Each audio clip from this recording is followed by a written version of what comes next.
Sebelum menonton, jangan lupa like, subscribe, dan tekan tombol lonceng. Selamat menyaksikan. Pemerintah telah melakukan langkah-langkah dalam upaya penanganan virus Mpox di tanah air. Hal tersebut disampaikan Menteri Kesehatan Budi Gunadi Sadikin dalam keterangannya usai mengikuti rapat terbatas terkait perkembangan penanganan Mpox dan persiapan penyelenggaraan Indonesia Afrika Forum di Bali di Kompleks Istana Kepresidenan Jakarta. Menkes mengungkapkan bahwa pihaknya telah menyiapkan mesin PCR yang ditempatkan di Jakarta dan di Bali untuk mengantisipasi terjadinya penyebaran virus sehubungan akan diselenggarakan Asia Afrika Leaders Meeting di Bali. Ia menyebut mesin tersebut dapat mengeluarkan hasil pemeriksaan hanya dalam waktu 30-40 menit. Terkait ketersediaan vaksin, Budi menjelaskan bahwa pihaknya telah mendatangkan sebanyak 1.000 dosis vaksin pada tahun 2022 silam. Hal tersebut dilakukan untuk merespons status kedaruratan kesehatan masyarakat yang meresahkan dunia yang dikeluarkan oleh WHO terkait penyebaran virus Mpox. Ia juga mengungkapkan pemerintah telah memesan sejumlah dosis vaksin tambahan dari Denmark dan diperkirakan akan datang dalam waktu dekat. Di samping itu, pemerintah juga telah menyiapkan fasilitas pengobatan bagi pasien yang terjangkit virus tersebut. Menkes menegaskan bahwa rumah sakit di Jakarta dan Bali sudah disiapkan baik dari sisi fasilitasnya maupun obat-obatannya. Budi mengajak kepada para awak media untuk turut memberitakan edukasi kepada masyarakat. Ia menegaskan bahwa virus Mpox yang menjangkit sejumlah pasien di Indonesia adalah varian 2B yang fasilitasnya rendah dan dapat sembuh dengan cara diobati. Budi juga menjelaskan bahwa penularan virus ini hanya dapat terjadi melalui kontak fisik, seperti penularan HIV/AIDS. Oleh karena itu, masyarakat diimbau tidak terlalu khawatir karena penularan virus ini hanya terjadi pada kelompok tertentu, sehingga penyebarannya tidak akan secepat COVID-19. Mpox ini oleh WHO dijadikan Public Health Emergency of International Concern itu di akhir 2022 sebenarnya. Karena kasusnya naik dari 0 ke 30 ribu. Habis itu di-declare itu naik tinggi sampai dekat ke 90 ribu, kemudian plateauing gitu, berkurang. Sehingga sekitar bulan Maret ditarik sebenarnya status ini kembali ke status normal. Nah, sekarang 103 ribu, jadi naiknya cuma sedikit. Tapi di 14 Agustus sama WHO dinaikin lagi statusnya jadi status pandemi. Waktu itu dilakukan, kita yang dari sektor kesehatan bertanya-tanya. Kalau yang pertama kita ngerti, karena naiknya cepat ya, 0 ke 30 ribu, terus ke 90 ribu. Ini naiknya kok cuma 10 ribu di Afrika, kok dinaikkan lagi statusnya. Setelah kita koordinasi, ternyata karena ada varian baru, ada strain baru, ada clade baru yang namanya 1B. Ini fatalitasnya lebih tinggi daripada yang sebelumnya. Yang ada di Indonesia, di Asia itu umumnya 2B.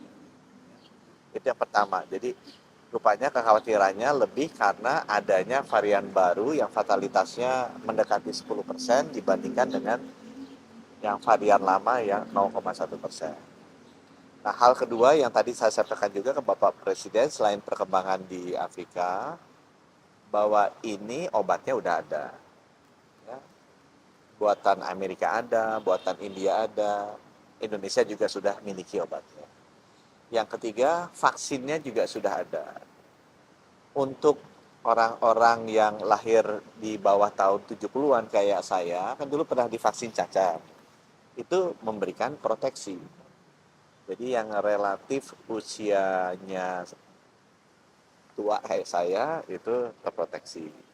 Nah, untuk yang muda-muda, vaksinnya generasi yang barunya sudah ada. Satu diproduksi dari Denmark, satu diproduksi dari Jepang.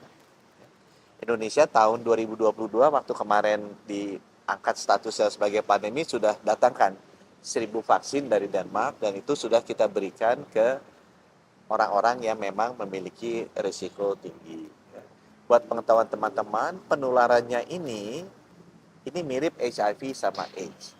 Jadi terjadi di kelompok-kelompok tertentu dan hampir seluruhnya terjadi karena kontak fisik. Tadi Bapak Presiden sempat tanya, Pak Menkes, kalau ini mirip HIV AIDS penularannya, kontaknya fisik, kok banyak anak-anak? Banyak anak-anak karena di Afrika itu mereka sharing baju, sharing anduk, sharing selimut, tidur di tempat tidur yang sama. Jadi kalau orang tuanya kena, anak-anak di Afrika itu jadi tertular karena kan cairannya juga akhirnya kena ke anaknya. Itu sebabnya kenapa di Afrika banyak anak-anak. Nah, topik yang kedua sekarang di Indonesia gimana?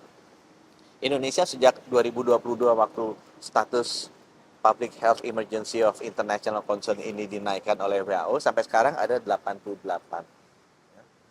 Tapi paling banyak terjadi di tahun 2023, ada sekitar 73.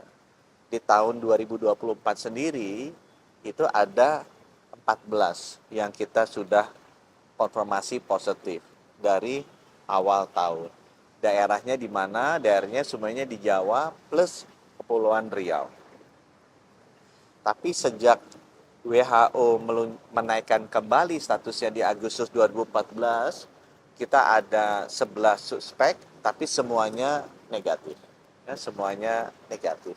Jadi sesudah dites PCR, dia negatif. Apalagi saya sampaikan, dari 88 ini 100% sembuh.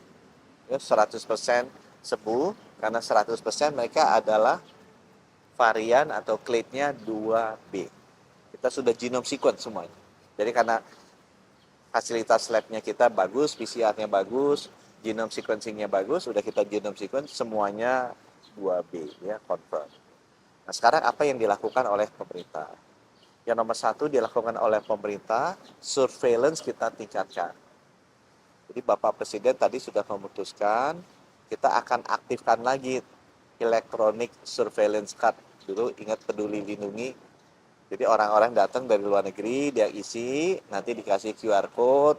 Kalau dia kuning, hijau, merah. Kalau hijau ya nggak usah diapa-apain. Kalau kuning, merah kita lihat suhunya. Kalau ternyata memang tinggi dan ada ruam-ruam, nanti diambil PCR. Kita sudah siapkan 2 mesin PCR yang bisa 30-40 menit di Jakarta, Cengkareng, dan di Bali. Karena ada acara Asia Africa Leaders Meeting kan. Jadi kalau ada yang kita identifikasi pernah datang di Afrika, suhunya tinggi, langsung kita ambil, langsung dalam waktu singkat kita bisa lihat apakah dia positif atau tidak.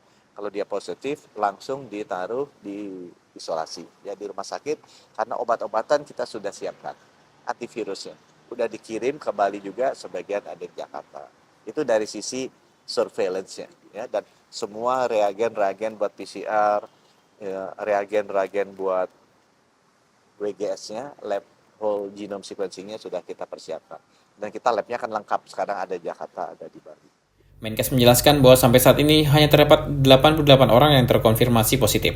Sekitar 73 kasus terjadi di tahun 2023 dan 14 kasus terjadi di tahun 2024. Ia menyebut penyebarannya pun baru terjadi di Jawa dan Kepulauan Riau. Tim Eljon Media laporkan.